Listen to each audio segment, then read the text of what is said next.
Hello, my name is Hunter Grant. I'm in COM 2200, and my speech is about God's people and God's country.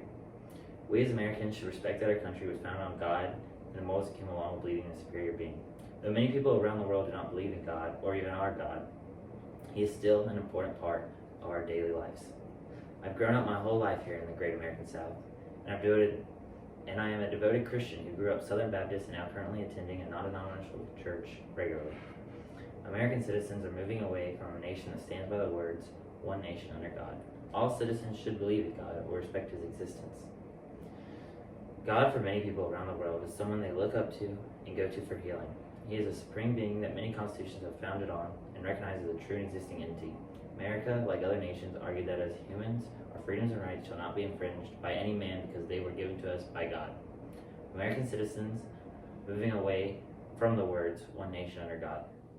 In a news article called Carter County News Times, it says, "Do we really know the truth about the source of America's greatness? We tend to think it's our superior military or the richness of our affluence and financial blessings. The truth is, God's sovereign, providential hand has been at work from our country's very beginning." In the same news article, it says, "Under the guiding hand of our sovereign God, our Constitution was designed to perpetuate Christian order.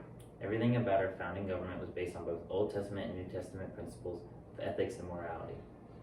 Proof that American citizens are trying to remove God. 50 years ago, almost all Americans in the United States started the day in prayer. Then in 1962, the U.S. Supreme Court ruled that it was unconstitutional for public school teachers to lead a prayer to give a devotional reading from the Bible.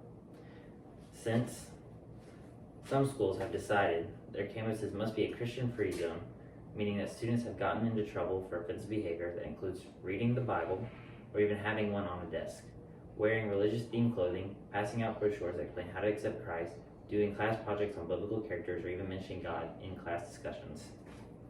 In a Washington Post article, it says the words "God" is nowhere to be found in the Democratic National Platform this year, and a mission Republicans have seized upon the failure of their opponents to appreciate the divine place in American history. All citizens believing in God or respecting His existence. John Edwards, an American philosopher, said, "Instead of the hands of an angry God, the vengeance of God on the wicked, unbelieving Israelites that were God's visible people and lived under means of grace." In the Declaration of Independence, it says that all men are created equal, and they are endowed by the Creator with certain unalienable rights, that among these are life, liberty, and the pursuit of happiness. Why should they?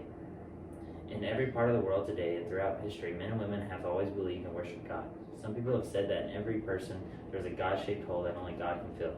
The existence of that desire to pray and believe and talk with God is one argument for God's existence.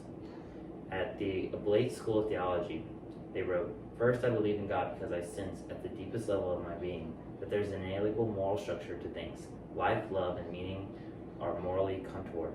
There is an inalienable law of karma that is experienced everywhere in everything, and good behavior is its own happiness, just as bad behavior is its own sorrow."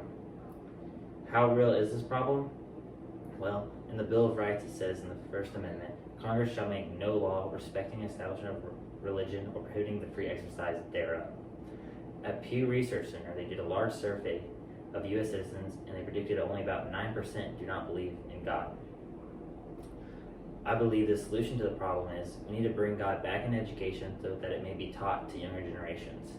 We need laws and political figures that follow the moral guidelines of being a part of a country built on the ideas of supreme being to be passed down through our judicial system.